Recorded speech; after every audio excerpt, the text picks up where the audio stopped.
Olá, tudo bem com você? Essa semana trouxe pra gente algumas tretas novas, assim, que esse ano de 2020 nos proporciona. Logo durante a semana a gente já teve aquela ação de marketing da Natura, fazendo a gente pensar sobre algumas coisas a respeito do nosso mundo, alguns propondo um boicote, outros irados, como pode ser um homem trans representando os pais. E desse lado a gente percebe que até entre os cristãos há divergências a respeito de como a gente deveria reagir, ou o que significa essa publicidade que a Natura trouxe.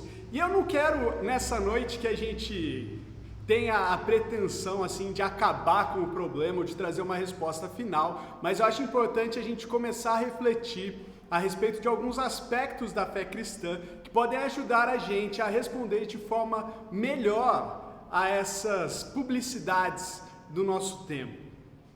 Quando a gente pensa como cristão, a gente precisa entender que a aplicação da nossa fé extrapola o âmbito pessoal. A fé não é algo restrito que eu tenho que guardar para exercer só na minha casa. Não, a nossa fé influencia toda a nossa forma de viver. Mas a gente precisa sempre levar em consideração que isso não é algo só da nossa fé, mas outras formas de enxergar o mundo estão presentes ao nosso redor. E quando a gente vai responder a essas formas de enxergar o mundo, nós precisamos ter mais substância. A gente precisa de uma resposta mais forte. Ou seja, não no sentido truculento, mas mais forte, que ela tenha mais substância, que ela seja mais consistente, coerente com a resposta bíblica. Ou seja, quando a gente olha para o que a Natura faz, para a proposta que ela traz, nós precisamos então buscar uma resposta bíblica para ela. Mas muitas vezes a gente não está preparado, a gente é pego de surpresa, a nossa primeira resposta é a revolta, é só a gente dar uma resposta que lacre o assunto ou que seja forte o bastante para a gente mostrar que está presente, mas na verdade a resposta bíblica vai além disso, é ir além da aparência do erro e buscar na verdade a raiz do problema, é não só responder ao problema de uma mulher que se tornou homem, um homem trans que representa um pai. Mas qual é a raiz disso? De onde vem essa questão? E é por isso que eu pesquisei algumas coisas a respeito do tema e eu fui inclusive em algumas entrevistas que alguns representantes da própria Natura forneceram diante da repercussão dessa peça publicitária. E eu gostaria que você ouvisse comigo agora, ou melhor, você ouvisse eu lendo uma das declarações da Andréia Álvares, que é uma vice-presidente de marca, inovação, internacionalização e sustentabilidade da Natura. Pensa num título grande que essa mulher aqui tem, um cargo que deve ser de muita importância dentro da empresa. Ela é uma vice-presidente e ela foi perguntada a respeito de toda essa questão da peça publicitária e ela respondeu da seguinte forma: sempre tentamos, abre aspas, sempre tentamos deixar claro nossa visão de mundo e com isso abrir o diálogo, jamais ser oportunista. E para isso é preciso ser coerente. Não é apenas um discurso de diversidade, é sobre uma intenção contínua de uma prática de diversidade. A gente sabe que em alguns cenários estamos distantes do que deveria ser, inclusive de representatividade em nossos colaboradores. Fecha aspas. O que tem de interessante na fala dessa mulher, da Andréia Álvares, é que ela traz pra gente que a peça publicitária da Natura vem de uma visão de mundo. O que é uma visão de mundo? O que é uma cosmovisão? É uma forma de interpretar a realidade. É a forma como a gente enxerga que a realidade é ou como ela deveria ser. E a nossa visão de mundo nos leva a interagir com a realidade de diferentes formas. O que a Andréia Álvares está dizendo é que a Natura tem uma visão de mundo que diz para ela que as coisas deveriam ser assim. Um homem trans tem o direito de ser considerado pai. Na verdade, ele é um exemplo de pai, como a gente vai ver na defesa da ideia que a Natura traz mais para frente. Mas eu quero que você perceba alguns pontos. Essa visão de mundo da Natura se diz uma visão baseada no diálogo, que tem a intenção de não ser apenas um discurso, mas uma prática de diversidade. Ou seja, a Natura tem a intenção de propagar a sua visão de que o mundo precisa de mais diversidade, aceitar as diferenças, sejam essas diferenças quais forem. A Natura quer ensinar pra gente como nós devemos enxergar o mundo. Mas peraí, como assim uma marca de cosméticos que faz cremes, perfumes, etc., quer dizer pra mim como eu devo enxergar o mundo? A partir de que momento o mercado passou a ser o que nos ensina como a gente deve viver e como a gente deve perceber a nossa identidade, como a gente deve se perceber como pessoas? Será que isso é papel da Natura, dizer pra gente qual deve ser a nossa visão de mundo? Parece que na discussão muitas vezes a gente perde essa percepção de que é a Natura, ou seja, uma empresa dizendo pra gente como nós devemos viver. Mais do que isso, a Natura, ou através da fala da Andréa Álvares, a gente tem a percepção de que a Natura tem um ideal de realidade. Que ela diz, nós estamos distantes daquilo que deveria ser. Mas o que deveria ser? Como o mundo deveria ser? Como seria o mundo ideal? Para a Natura seria um mundo mais diverso. Para a Natura seria um mundo onde homens trans seriam aceitos como homens, simplesmente. Para a Natura, ela precisa trabalhar para que esse mundo ideal se concretize, se realize. Mas desde quando é papel da Natura falar para a gente como deve ser a nossa maneira de interpretar a realidade? Você percebe aqui então que a intenção é que uma empresa diga para a gente como a gente deve existir nesse mundo? Mas esse compromisso da Natura vai até onde? Esse compromisso da Natura é sutil. Não sei se você sabe, mas essa peça publicitária que trouxe a Tammy Gretchen, ou o Tammy Gretchen, como um pai, ela não foi exposta na televisão, mas apenas nas redes sociais. A própria Natura, que se diz defensora, que vai lutar por esse tal mundo ideal, mostra que ela é só uma empresa testando a resposta dos consumidores. É por isso que ela não leva a peça publicitária para a TV, mas apenas para a rede social, para ver aonde o burburinho ia chegar, para ver até onde a questão ia se estender, se vale a pena continuar nessa linha ou não. Isso mostra para a gente uma coisa: o principal compromisso de uma empresa não é dizer para a gente qual deve ser a nossa filosofia de vida. O principal compromisso da empresa é gerar lucro, é chamar a atenção de possíveis consumidores, mexer com o mercado e botar o nome dela na boca do povo. Ó, se você quiser falar bem de mim, fala bem de mim, mas se você fala mal de mim, é publicidade do mesmo jeito. Quando a Natura brinca, ela diz, a minha ideia, o meu ideal é tal. Mas na prática, o que ela está fazendo é testar o mercado, tentar chamar a atenção. Então, será que um boicote seria a melhor resposta? Eu acredito que não. E eu vou dizer mais para frente por quê. Porque eu acredito que há respostas cristãs mais robustas do que um boicote, que podem influenciar a sociedade de uma maneira melhor. Mas veja que interessante. O mercado já tem feito isso. Já tem tentado mostrar pra gente como nós devemos interpretar a realidade e nós mesmos. Pensa você quando você está triste, você levou um pé na bunda, sei lá, foi demitido, está se sentindo triste por causa disso, ou rompeu um relacionamento, está se sentindo desvalorizado, e aí passa aquele comercial na TV que diz, você é linda, o mundo é seu, não fique triste por causa dos seus problemas, venha, compre um dos nossos produtos e se sinta bela de novo, se sinta valorizada mais uma vez. O mercado está dizendo para você que a partir do momento que você usa o produto, você tem mais valor, você fica mais bonita. A beleza não está em você, a beleza está no produto que você usa para te embelezar. Dessa maneira sutil, o mercado associa o seu afeto, o seu desejo de se sentir valorizado a um produto. E dessa forma ele começa a fazer com que você reinterprete a si mesmo a partir da necessidade de comprar algo para readquirir um senso de valor próprio. Ou seja, você se sente melhor porque você está passando um creme melhor no seu rosto, um creme anti-rugas. Isso é só um exemplo das várias formas. As formas como o mercado diz que você é bem-sucedido, que você pode ser mais feliz, que você pode ser alguém inovador, se você comprar tal produto, se você fizer tal curso, se você se especializar em sei lá o quê. Mas parece que o mercado vai jogando com os seus sentimentos para, na verdade, você gastar o seu dinheirinho ali. Porque depois que você compra o produto, o mercado não te garante o resultado. Na verdade, se você for ler aquele papelzinho que vem junto com o produto, lá tem diversas coisas dizendo a respeito, a gente só garante os resultados em determinadas condições. Se não tem o resultado, meu amigo, a culpa é sua. Porque o mercado está aí para isso. Ele vai manipulando para fazer você gastar o dinheiro, você se tornar um consumidor constante da marca. E não para fazer o mundo um lugar melhor. Eles usam essa narrativa para nos conectar na ideia deles. Mas no fim das contas, não é o papel do mercado dizer para a gente isso.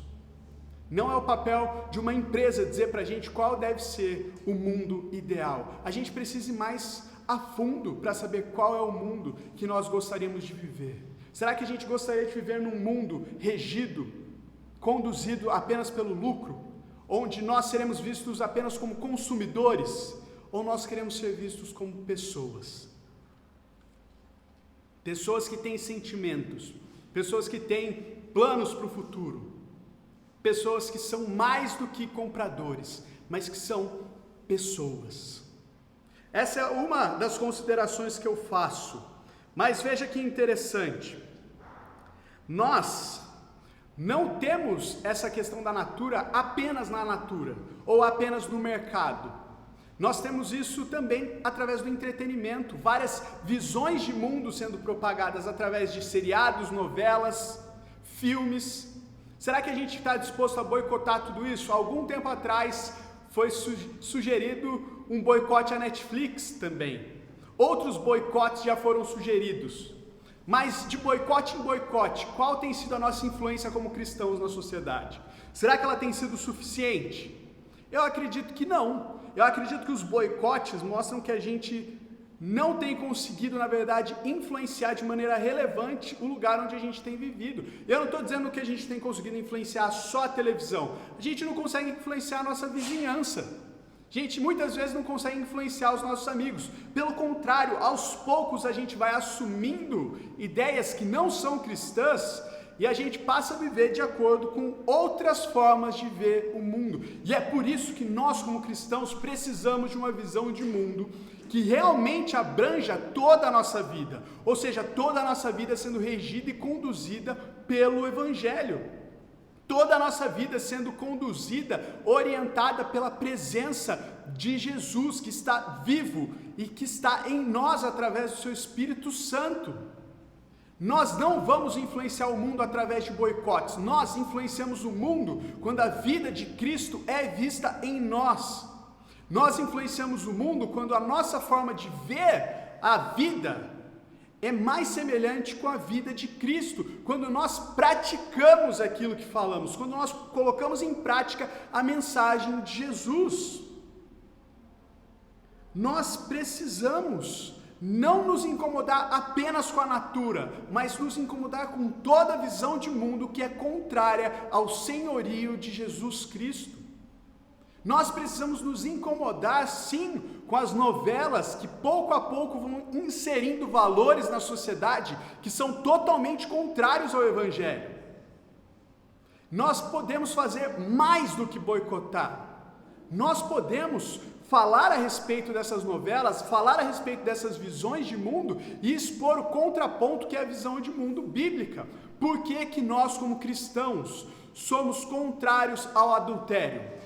Porque nós, como cristãos, não podemos ignorar diversos fatores, como a libertinagem no sexo. A gente não pode defender isso.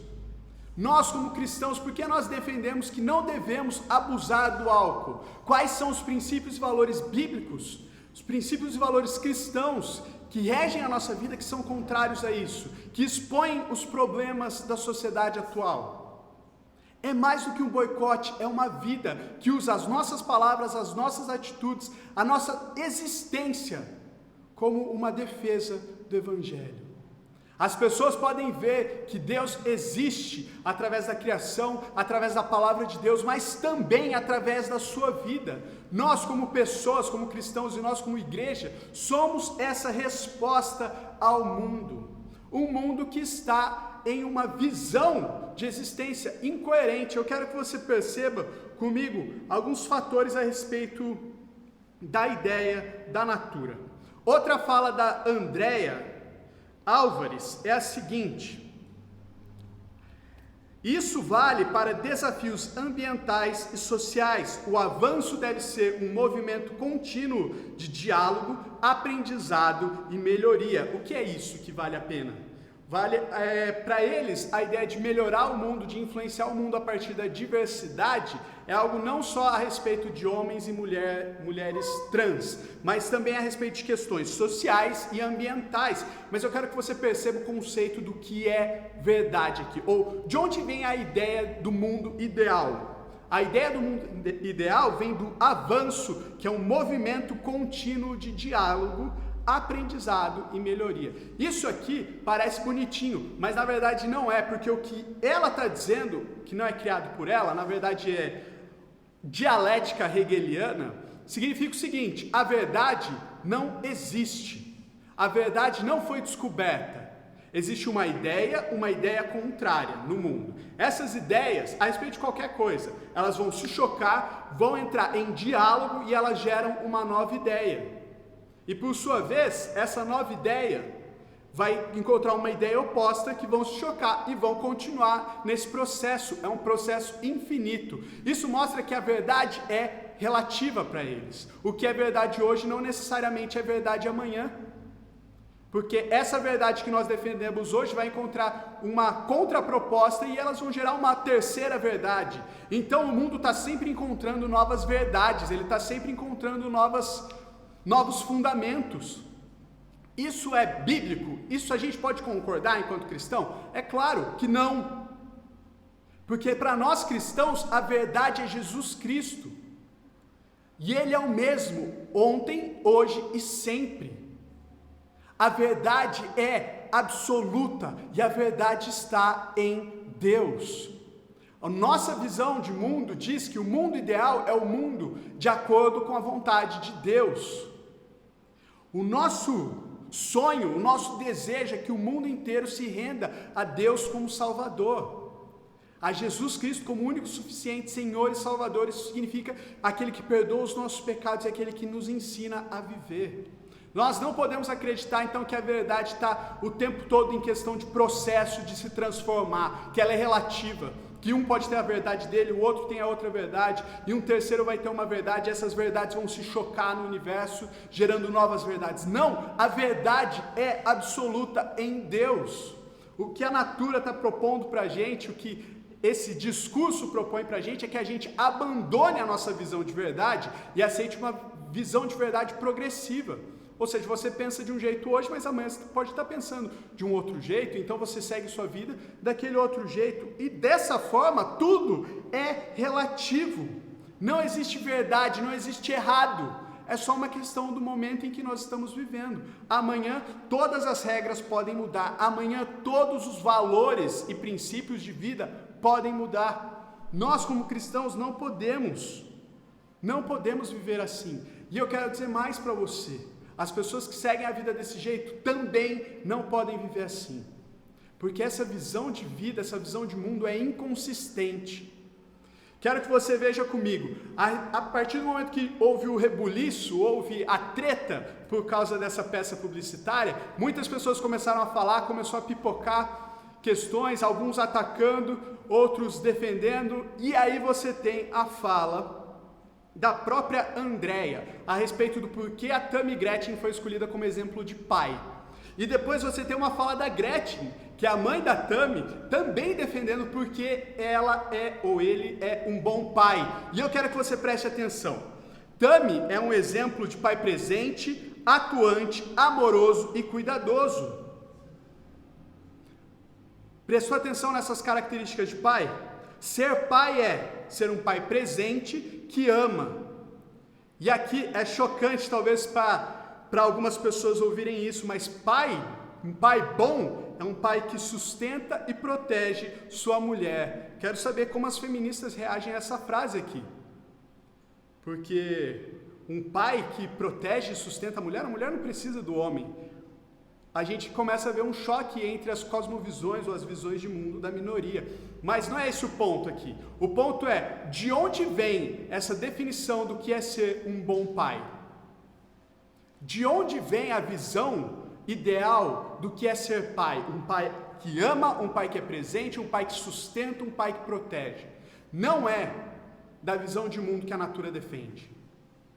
Essa definição de pai é judaico-cristã. Então aqui você percebe algo que é necessário a gente perceber como cristão. A Natura e a peça publicitária de um homem trans sendo pai é inconsistente em si mesma, porque ao definir pai, ela usa valores cristãos. Eles pegam material emprestado, porque em si aquela visão de mundo não tem ideia do que é ser pai. Ela aprende o que é ser pai a partir de valores cristãos. E é aqui que nós como cristãos temos a nossa brecha para cutucar. Se o cristianismo é ruim, se ser conservador é ruim, então por que a peça publicitária, a Gretchen e a Tammy usam valores conservadores como base definidora do que é ser pai? Se é suficientemente necessário para a vida ou forte o suficiente para viver a partir da visão de mundo da Tammy e da Natura, se ela se basta, então por que elas precisam de valores cristãos para explicar o que é ser pai? É porque no fundo a cosmovisão, a visão de mundo da Natura, da Tammy e da Gretchen são insuficientes. Você não consegue viver a partir delas. Então quando essas cosmovisões têm buracos, elas pegam emprestado para tapar o buraco delas. É a questão de uma ideia que encontra a ideia oposta e as duas ideias se chocam. A ideia de que um homem trans pode ser pai vai usar pedaços da ideia cristã do que é ser pai. Pedaços da ideia cristã vão se chocar, então você cria o homem trans que é pai. Mas esse homem trans pegou fatores cristãos para construir a sua própria identidade, mas deturpou alguns desses valores. Porque ela tira a parte do cristianismo que diz que para ser pai, você precisa ser homem. Então percebe como é insuficiente, né? Na verdade isso é uma fragmentação, porque o corpo e a identidade não estão mais conectadas. Na verdade estão em briga, estão em choque um com o outro. O corpo é de homem, ou no caso da peça publicitária, o corpo era de mulher, mas o sentimento, a identidade era de homem. Então você coloca o corpo e a identidade para brigar. Quando na verdade o ser humano foi criado não para ter uma fragmentação, para ser quebrado, mas para ser uma coisa só, uma harmonia entre corpo e identidade.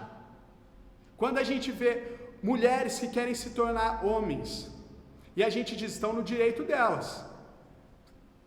A partir da sociedade de hoje, sim, elas estão no direito delas, de se transformarem. Mas como cristãos a gente não pode dizer, tá tudo bem. Porque não tá, na verdade é uma fragmentação do ser humano, é uma desarmonia entre o corpo e a identidade.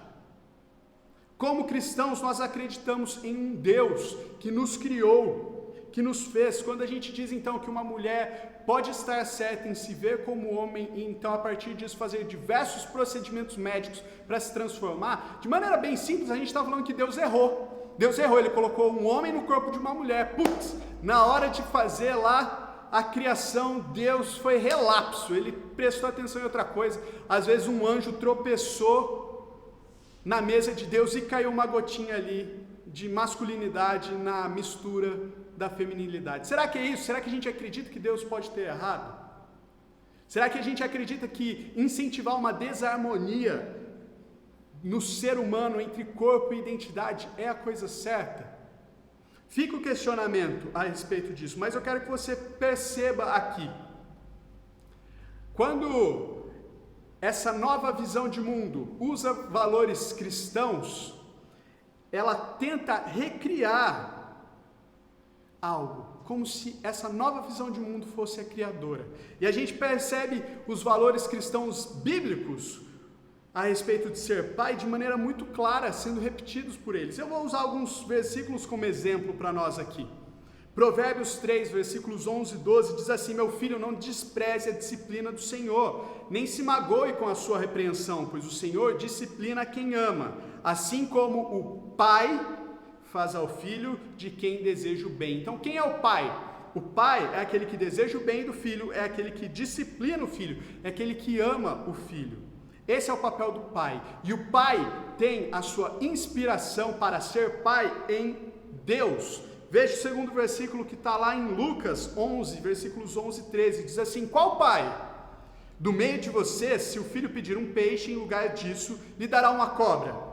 Ou, se lhe pedir um ovo, lhe dará um escorpião? Se vocês, apesar de serem maus, sabem dar coisas boas aos seus filhos, quanto mais o Pai que está nos céus dará o Espírito Santo a quem o pedir. Novamente, o pai é aquele que cuida, é aquele que dá coisas boas, que se preocupa em dar o melhor para os seus filhos. E por fim, Mateus 5,48 diz assim: portanto, sejam perfeitos, como perfeito é o Pai Celestial de vocês. O pai é a inspiração para os seus filhos. O filho se espelha no pai, aprender o que é certo, o que é errado, para aprender como a vida deve ser vivida. E Deus é a nossa inspiração. Então não tem como você pegar emprestado os valores de Deus e excluir Deus da conta. Não tem como usar Deus, pedaços dele, como essa visão de mundo tenta. Usam valores de Deus para descrever o que é pai, mas desprezam o que o próprio Deus diz a respeito da paternidade. Como você pegar o que Deus dá, igual o filho pródigo que vem, me dá a herança, pega a herança e sai, e esquece o pai. Nós, como cristãos, então, temos uma resposta para isso. A resposta é que Deus é o Deus que existe, o Deus verdadeiro, o Deus que criou todas as coisas, criou em harmonia. O Deus que fala conosco, que se revela, Ele se revela na criação, Ele se revela na sua própria palavra, que é a Bíblia, Ele se revela em Jesus Cristo. Deus existe. Deus é o Criador, e se Ele é o Criador mesmo, se Ele realmente existe, então você deveria se submeter ao que Ele fala, deveria se submeter à soberania dEle. Ignorar esse Deus é um erro terrível. Se você vive debaixo de valores que são bons, você deveria confiar que Deus estabeleceu esses valores, e Ele sabe o que está fazendo. Não tem como viver com valores e princípios em um mundo relativo, porque no mundo onde tudo é relativo, cada um diz o que é bom e o que é errado, e você não tem direito de apontar o erro no outro. Mas quando você crê que existe uma verdade que é coerente, que é suficiente, que é robusta para sustentar toda a nossa vida, nele você pode se mover, você pode existir, você pode respirar. Então você tem critérios para estabelecer o que é bom ou ruim, o que é certo e errado. Com a verdade em Deus, a gente tem as respostas para as nossas vidas. Sem Deus, tudo é relativo. Não existem respostas. Sabe onde isso se aplica? No amor, na verdade e na justiça. O que é amor, se tudo é relativo? Amor é o que você quiser dizer que é amor. Você ter relacionamentos abusivos onde um esgota a vida do outro, está tudo bem no mundo relativo, porque aquela pessoa entende amor desse jeito. O que é justiça? Justiça é relativa. Você não tem padrão fixo de justiça para dizer o que é certo e errado. Nós vivemos num mundo que tem lembranças dos valores cristãos, mas que a todo momento quer expulsar o cristianismo da zona social das coisas, do espaço público de conversas. Nós usamos valores do cristianismo, mas desprezamos o Deus cristão. Isso é terrível.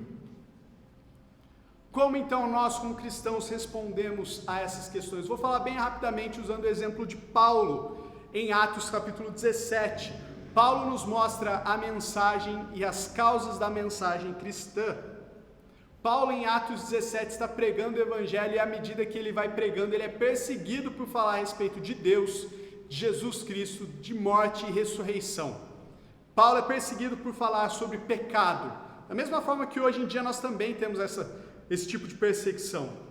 Mas veja que Paulo, ao ser perseguido, ele é acusado lá em Atos 17, versículos 6 a 7, de estar causando alvoroço no mundo. Paulo leva a mensagem, alguns dos seguidores de Paulo levam a mensagem adiante ainda, e então os judeus que têm inveja, têm raiva, vêm e acusam os cristãos para as autoridades, dizendo: esses aí são os que estão transtornando o mundo, causando alvoroço, eles só causam problema. Nós, como cristãos, não temos que ter medo de causar problema no mundo. Mas peraí, em que sentido? Que a gente vai causar guerras, vai causar violência? Não. O alvoroço que a gente causa é por causa do Evangelho. Nós pregamos o Evangelho e isso incomoda. Esse vídeo aqui talvez incomode muita gente. Mas nós pregamos o Evangelho porque acreditamos em Jesus e acreditamos que essa é a verdadeira mensagem de vida. Mas as outras visões de vida, visões de mundo, outras cosmovisões, vão ficar iradas quando se depararem com o Evangelho. E é por isso que nós precisamos falar, porque a nós cabe pregar a palavra de Deus, viver a palavra de Deus, sermos uma presença fiel aonde estivermos. Veja Atos capítulo 17, versículo 11, diz assim: receberam a mensagem com grande interesse, examinando todos os dias as escrituras, para ver se tudo era assim mesmo. Ou seja, o conteúdo do alvoroço, o conteúdo da mensagem que causa transtorno no mundo, é a palavra de Deus, é o Evangelho. Mas ela não causa só transtorno, ela transforma vidas. Alguns se incomodam sim, porque são inimigos da palavra de Deus, mas a palavra de Deus continua trabalhando, o Espírito Santo continua tocando corações e mostrando que Jesus Cristo é a resposta. Jesus Cristo é a resposta para as nossas questões existenciais. Veja adiante, Paulo então é levado para um espaço público de discussão, o Areópago, e lá ele é questionado por muitos filósofos, o pessoal da época que gostava de ver as novas tendências, as nossas novas religiões e etc, chamam Paulo e querem ouvi-lo. Então, Paulo prega o Evangelho, prega a morte e a ressurreição de Jesus Cristo, e ele ouve assim. Alguns filósofos, epicureus e estoicos começaram a discutir com ele. Alguns perguntavam: o que está tentando dizer esse tagarela? Outros diziam: parece que está anunciando deuses estranhos, pois Paulo estava pregando as boas novas a respeito de Jesus e da ressurreição. Essa mensagem causa transtorno, e a mensagem de Paulo tinha os pontos seguintes: o Deus que fez o mundo e tudo que nele há é o Senhor do céu e da terra. Deus é o Deus Criador, e Ele é o Senhor, é aquele que determina o que é bom, o que é ruim, o que é certo, o que é errado. Ele mesmo dá vida a todos, o fôlego e as demais coisas. Deus é quem dá vida. Nós vivemos porque Ele nos dá o fôlego para respirar, Ele nos dá as forças, e ainda assim nós somos rebeldes e ignoramos a presença desse Deus. Deus fez isso para que os homens o buscassem e talvez tateando pudessem encontrá-lo, embora não esteja longe de cada um de nós. Esse Deus Criador não só diz o que é bom, mas Ele se revela, Ele fala conosco para que nós saibamos o que é bom. Ele vem ao nosso encontro para que a gente possa encontrá-lo. Então não ignore que Deus existe e que Deus está falando com você. O Cristo deveria sofrer e ressuscitar dentre os mortos. E dizia: este Jesus que lhes proclamo é o Cristo. Jesus é o Filho de Deus que veio ao mundo morrer pelos nossos pecados. Ele veio para solucionar os nossos problemas de identidade. Ele veio para que não exista mais fragmentação na pessoa, para que nós não tenhamos mais uma briga entre o nosso corpo e a nossa identidade, mas tudo seja reintegrado e receba a harmonia que vem do Deus Criador. Jesus é a resposta. Boicote não. Boicote não é o suficiente. Se você quiser fazer, pode fazer, mas Qual é o fruto disso? Qual é o resultado?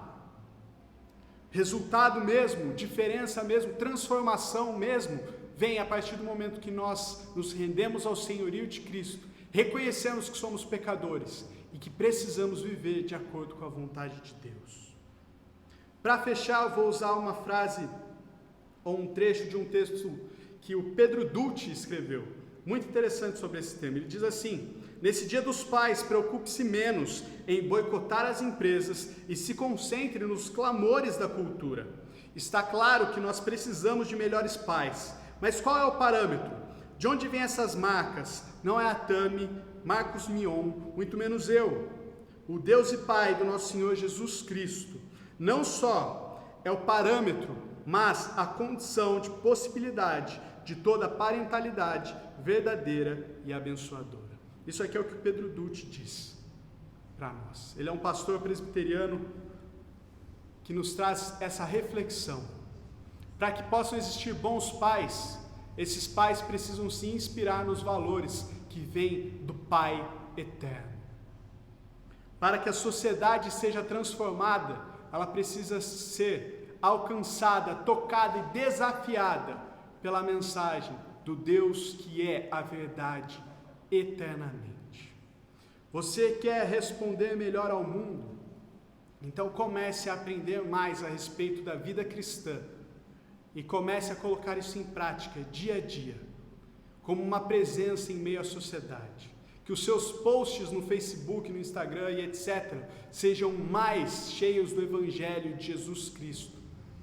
Que as suas compras sejam influenciadas por isso. Que a sua forma de dialogar com as pessoas seja influenciada, seja temperada com a presença de Jesus. Porque Jesus nos chama a ser o sal da terra e a luz do mundo. E nós precisamos então seguir as palavras. Não só proclamando, mas também vivendo, sendo o exemplo visível do caráter de Deus, dia após dia. Vamos orar nesse momento? Senhor Jesus, tenha misericórdia de nós, derrama a Tua graça em nossas vidas, para que nós possamos proclamar quem Tu és, proclamar a verdade que é absoluta, que é objetiva e que é eterna, a Tua palavra, Pai. Que nós possamos viver a Tua palavra, que não ofendamos as pessoas, que não sejamos truculentos, mas que sejamos sábios, que as nossas palavras sejam temperadas com o Evangelho, conduzidas pelo Espírito Santo, que nós não ofendamos o próximo, mas que o Teu Evangelho, a Tua palavra através de nós, desafie as visões de mundo presentes na nossa sociedade, Pai. E que possamos ser uma presença fiel de discípulos de Jesus Cristo, aonde estivermos. É o que oramos em nome de Jesus. Amém. Deus abençoe.